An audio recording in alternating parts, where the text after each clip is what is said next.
신약성경 마태복음 2장 1절로 12절까지 우리 한 절씩 교독하시겠습니다.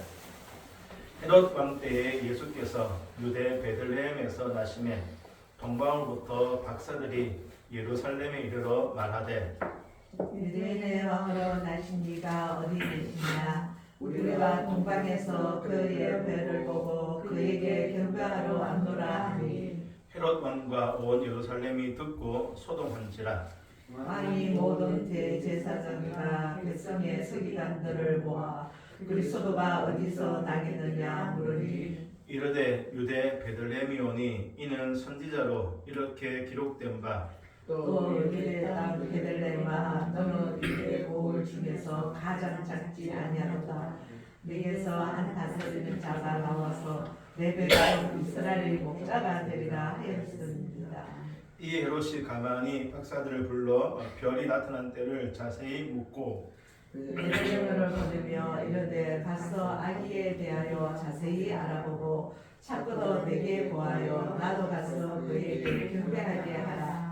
박사들이 왕의 말을 듣고 할새 동방에서 보던 그 별이 문득 앞서 인도하여 가다가 아기 있는 곳 위에 머물러 서 있는지라. 그들이 별을 보고 매우 크게 기뻐하고 기뻐하더라. 집에 들어가 아기와 그의 어머니 마리아가 함께 있는 것을 보고 엎드려 아기께 경배하고 법의 앞을 열어 황금과 유향과 모략을 예물로 드리니라. 그들은 꿈에 헤롯에게로 돌아가지 말라 지시하심을 받아 다른 길로 고국에 돌아가니라. 아멘. 지난주부터 수업을 두고 있습니다. 수업의 시간은 마태복음 한 장씩 말씀 나누는데요. 오늘은 마태복음 2장 동방박사의 실수라는 제목으로 말씀 나누고자 합니다. 마태복음 1장에는 예수님의 족보가 있었죠. 그 족보에 여러 다양한 사람들의 이름이 있었고 예수님께서 그들 통해서 이 땅에 오셨습니다. 그 이름 중에는 믿음의 선진들의 이름도 있지만 전혀 합당하지 않은 인물도 있었고요. 또는 누군지 알지 못하는 이름도 있습니다. 그리고 의외의 이름도 있었죠. 여자들이었습니다. 그리고 감추고 싶은 사건과 연관된 인물들도 있었습니다. 참 다양한 사람들이 그 족보에 있었고 그 모든 사람을 통해서 예수님께서 이 땅에 오셨다. 이것이 바로 은혜입니다. 예수님의 조상이라고 불릴 만한 자격 있는 사람이 누가 있겠습니까? 단 한 명도 없죠. 그럼에도 하나님께서 보잘것없는 인생들 통해서 약속대로 우리를 구원하시기 위해서 이 땅에 오셨다는 것입니다. 우리 역시 구원받을 만한 아무런 자격 없습니다. 공로 없죠. 무조건적인 하나님의 은혜로 구원받았습니다. 우리는 예수님의 그 족보를 보면서 하나님의 크신 그 은혜를 다시 한번 기억해야 합니다. 또 기억할 것은 예수님이 이 땅에 오신 그 사건을 통해서 다시 오실 것이라는 그 약속 또한 반드시 이루어질 것임을 확신해야 됩니다. 이미 이 땅에 오신 예수님이 승천하시면서 다시 오신다라고 말씀하셨죠. 족보를 통해서 약속하신 그 예수님이 오신 것처럼 승천하신 예수님의 그 약속대로 예수님은 반드시 마지막 날에 다시 오십니다. 우리는 다시 오실 주님의 그 길을 예비하는 자들, 준비한 자들로 부름받았습니다. 자격이 있어서가 아니라 하나님의 은혜로 다시 오실 주님의 그 길을 준비하는 자들. 그러면 나는 과연 어떻게 기억될 것인가? 어떻게 기록될까? 합당하지 않은 자 또는 누군지 알지 못하는 자가 아니라 믿음의 선배로, 믿음의 선진으로 하나님 보시기에 착하고 충성된 종의 이름으로 기록되고 기억되어야 할 줄로 믿습니다. 원하옵기는 다시 오실 주님의 그 길을 준비하는 자들로서 깨어 준비하여 우리의 이름이 기록될 때, 우리의 이름이 기억되어질 때 믿음의 선배로 하나님께서 충성되다라고 인정하는 그 이름으로 기억되시기를 주의 이름으로 축복합니다. 마태복음 2장에는 동방 박사의 경배와 그리고 요셉과 마리아가 아기 예수를 데리고 애굽으로 피했다가 이후에 돌아와서 나사렛이라는 동네에서 사시는 것까지 기록되어져 있습니다. 예수님의 탄생 이야기에서 동방 박사의 이야기는 빼놓을 수 없죠. 아마 어린 시절에 교회 다니시는 분이라면 선거할 때 동방 박사 해보셨죠? 동방 박사는 동방에 온 박사들로서 별을 관찰하다가 징조가 있는 별을 보았고 그 별을 따라서 아기 예수님을 만났습니다. 그리고 그 앞에 엎드려 경배하고 황금과 유황과 모략을 예물로 드렸죠. 그리고 지샤심을 따라서 다른 길로 고국에 돌아갔습니다. 베들레헴까지 인도하신 하나님께서 돌아가는 길까지 인도해 주신 것이죠. 이처럼 동방 박사는 예수님이 이 땅에 오셨음을 증명하는 증인으로서 그 역할을 다 감당하였습니다. 그런데요, 불행하게도 이들의 출현으로 2살 아래의 많은 남자 아기들이 죽임을 당하는 끔찍한 사건이 일어나게 되었습니다. 이 사건 보면서 이렇게 생각할 수 있을 것 같습니다. 동방 박사들이 왜 베들레헴이 아닌 예루살렘으로 들어갔을까? 만약 박사들이 예루살렘에 들어가지 않고 베들레헴에 곧장 갔다면 아기 예수님이 계시는 곳으로 바로 갔다면 많은 아이들이 죽임을 당하지 않지 않았을까? 성경에는 동방 박사들이 왜 베들레헴이 아닌 예루살렘에 먼저 갔는지에 대해서는 말씀하고 있지 않습니다. 오늘 우리가 그것을 한번 그냥 묵상하면서 말씀을 나눠보고자 합니다. 왜 그랬을까? 오늘 본문을 보면 비단 동방 박사들뿐만 아니라 헤롯을 비롯한 대제사장 서기관 그리고 백성들 또한 실수하고 실패합니다. 이들의 실패를 통해서 말씀을 나누고자 하는데요. 그 이유는 우리 또한 신앙생활하면서 이러한 실수와 실패를 할 뿐만 아니라 반복적으로 하고 있기 때문입니다. 마태는 동방 박사가 누구인지 어디서 왔는지 거의 기록하고 있지 않습니다. 그래서 정보가 별로 없습니다. 단지 우리가 아는 것을 한번 추정해보면 동방 박사는 누구일까? 먼저 동방 박사에서 박사라는 말은 점성가들입니다. 그러니까 별을 보고 미래를 예측하는 사람입니다. 우리나라에도 왜 사극 보면 옛날에 이런 사람이 있었습니다. 별을 보고 미래의 일을 예측하는 사람들. 혹시 왕건 맞죠? 기억하시나요? 보시면 최지몽이라고 별을 보고 뭐 전쟁이라든지 미리 예측하는 사람이 있었습니다. 이런 사람들은요 관직이 높고 왕의 최측근들입니다. 아마 동방 박사들도 그랬을 것입니다. 그러면 동방은 어디일까? 학자들마다 주장이 참 다양합니다. 대체로 지금의 이란 지역인 페르시아 또는 지금의 이라크 지역인 바벨론 정도로 생각합니다.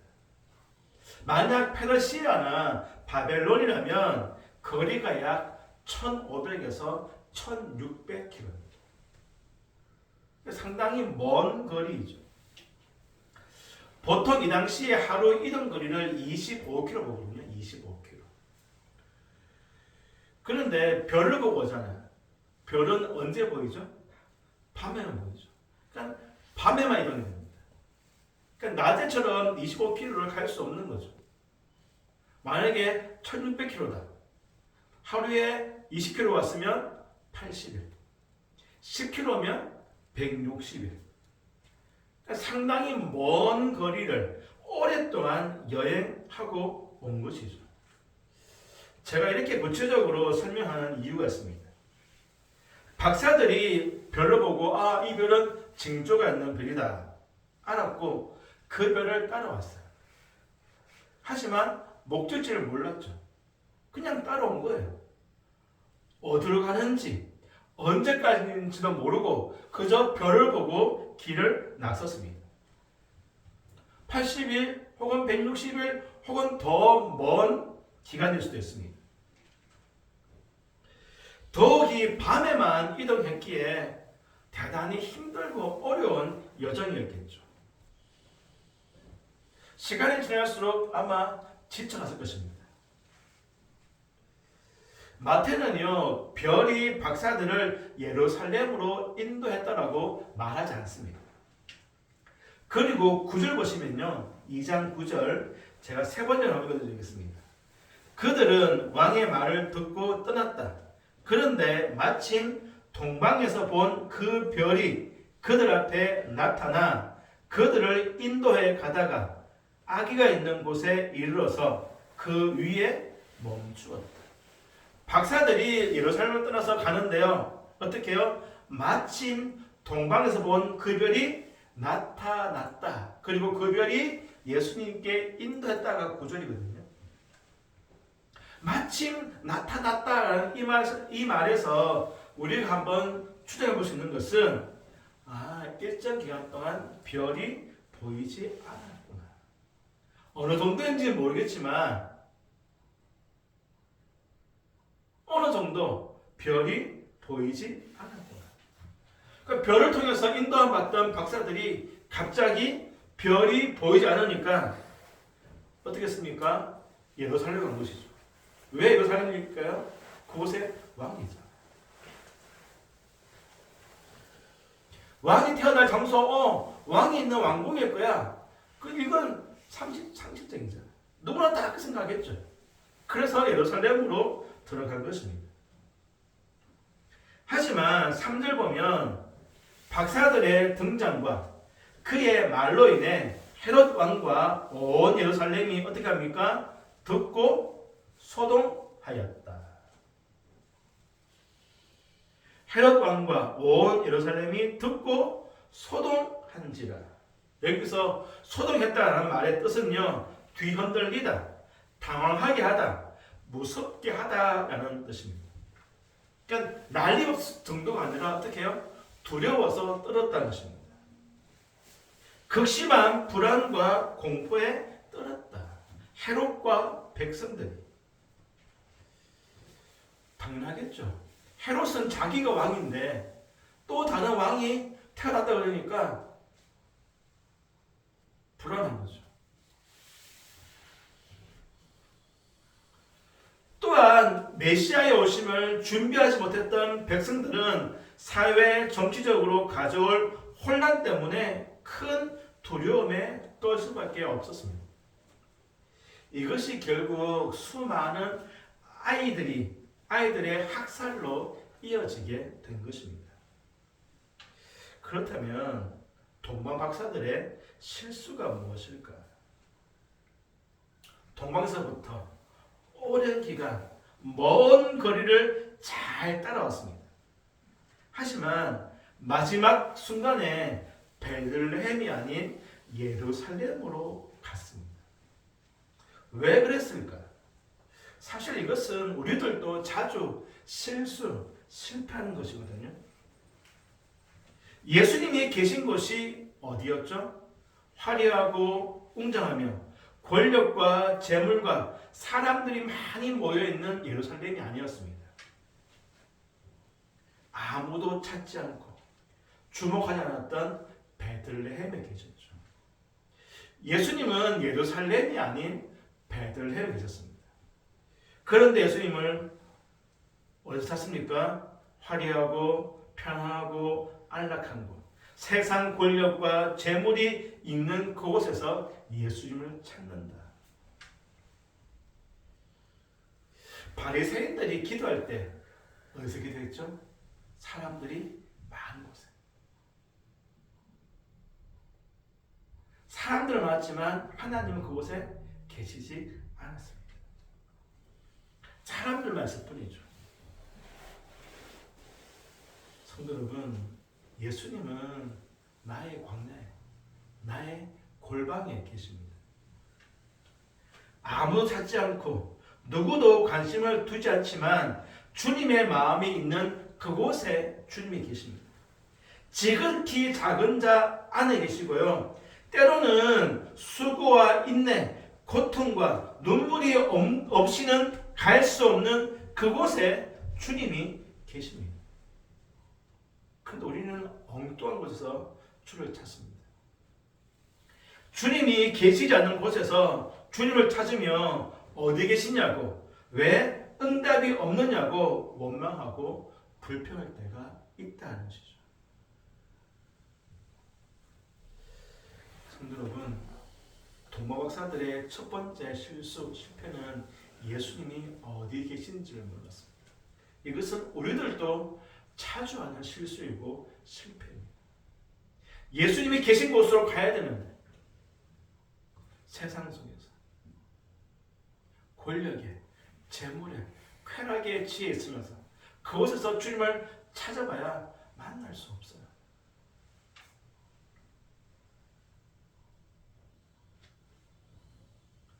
두 번째는 동방박사들이 지금까지 별을 따라 순종하며 잘 따라왔습니다. 그런데 마지막 순간에 실패했죠. 마지막까지 별의 인도를 받지 않고 자신의 뜻대로, 자신의 상식적이고 일반적인 방법으로 예루살렘을 선택했습니다. 별이 사라졌으면 별이 다시 보일 때까지 기다려야 되는데 그 시간을 기다리지 못하고 어떻게 해요? 자기의 생각, 자기의 방법 혹은 그 당시의 세상적인 방법을 선택한 것입니다. 그것이 예루살렘이었죠. 아브라함이 부르심 받았습니다. 내가 너에게 보여줄 땅으로 가라.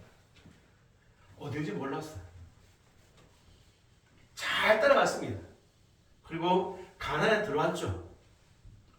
가나안에 와서 어떻게 했습니까? 옮기는 곳곳마다 하나님 앞에 예배 드렸습니다. 근데 뭐가 왔죠? 기근이 왔죠. 그런데 어떻게 했습니까? 애굽에 내려가 버렸습니다. 그 당시에 기근이나 혹은 어떤 문제가 있으면 그 당시 사람들이 선택하는 방법은 항상 애굽이었습니다. 왜냐하면 애굽은 모든 것이 넉넉했기 때문입니다. 그러니까 아브라함이 기근 왔을 때 주의 인도하심이 어딘지를 바라보기보다는 어떻게 해요? 살아의 방법. 그 당시 사람들이 행하는 그 길로 그냥 따라간 것입니다.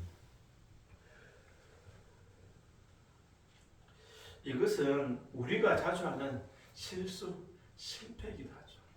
답답한 마음에, 조급한 마음에, 혹은 불안한 마음에, 때로는 욕심, 욕망 때문에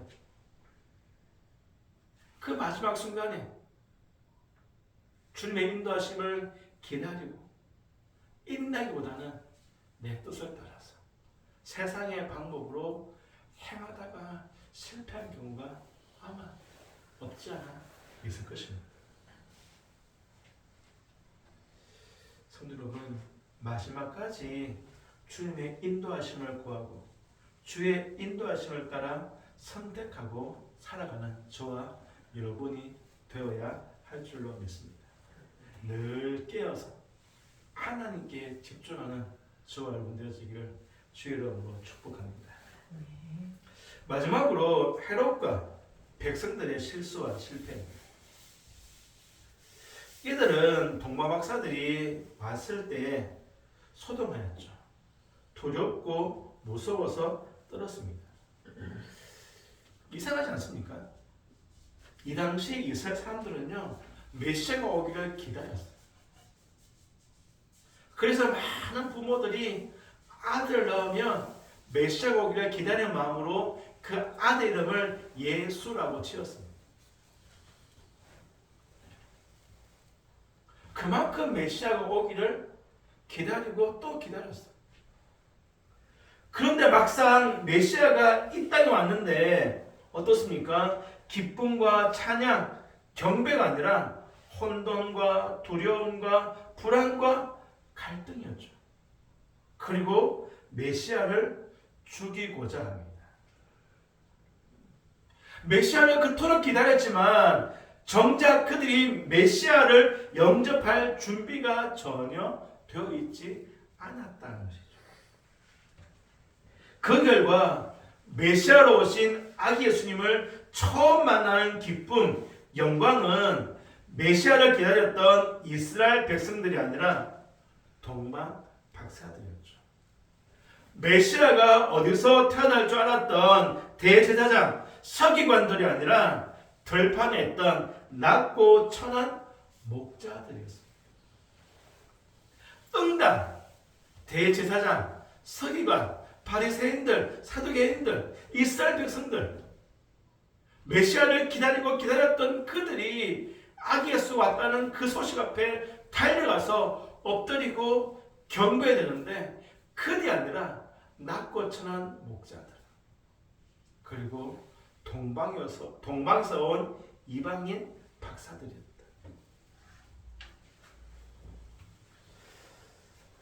성도 여러분, 예수님은 반드시 그날에 다시 오십니다. 재림하십니다. 우리 잘 알고 있죠. 또한 그날을 준비하는 자들입니다. 정말 예수님 오시기를 기다리십니까? 나팔 불 때 나의 이름 불려지기를 기다리십니까? 아니면 나팔 불 때 잠깐만요, 하나님 아직 아닌데요. 아니면 무서워서 숨으시겠습니까?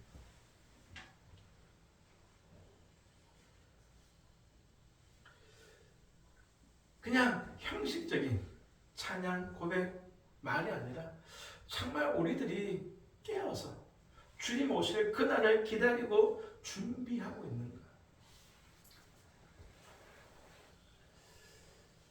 아신 것처럼 요셉과 마리아가 빈 방이 없어서 출산한 아이를 그 위에 놓였습니다. 만약 여관 주인이 이 아이가 메시아라는 것을 알았다면 방이 없다고 보냈을까?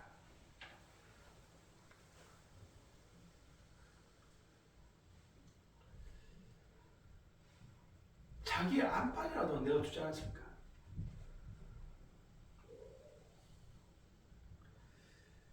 우리도 깨어 준비하지 않으면 우리를 찾아오시는 그 주님을 만날 수 없죠. 영접할 수 없습니다. 주님께 나를 내어드릴 수 없습니다. 성도 여러분, 동방 박사들과 헤롯 그리고 백성들처럼 실수하고 실패해서는 안 됩니다. 우리는 주님이 계신 그곳으로 가야 됩니다. 주님이 계시지 않는 세상, 헛된 영광, 그 앞에 있는 것이 아니라 주님이 계신 곳이 어디라면, 주님이 계신 곳이 어디라도 가야 된다. 그곳에서 주님을 만나야 합니다. 그리고 끝까지, 마지막까지 주를 바라봐야 합니다. 조급한 마음, 혹은 불안 때문에, 욕심 때문에 내 생각을 한 것이 아니라 그 마지막 그 순간까지라도, 그리고 정말 오실 주님을 깨어 준비하는 자의 삶을 살아가는 것이 우리의 삶인 줄 압니다. 동방박사 헤롯 백성들의 실패를 교훈 삼으셔서 항상 주님 계신 곳으로 찾아가서 주님과 동행하시고 마지막까지 주님과 함께 동함으로 주의 뜻을 이루어드리고 다시 오실 주님의 그 길을 깨어 준비함으로 나이를 부를 때 두 손 높이 들고 다시 오실 주님을 찬양하고 영광 돌리는 그러한 저 여러분 우리 모두가 되어지기를 주의 이름으로 축복합니다. 기도하시겠습니다. 하나님, 동방박사들 그리고 헤롯과 대제사장, 서기관들, 백성들 메시아가 오셨는데 정말 있어서는 안 될 큰 사건이 발생하였습니다. 정말 동방박사들 정말 잘 따라왔는데 그 마지막 끝까지 별을 바라보지 못하였고 예수 계신 곳이 어딘지 알지 못하였기에 이런 사는 것 같습니다.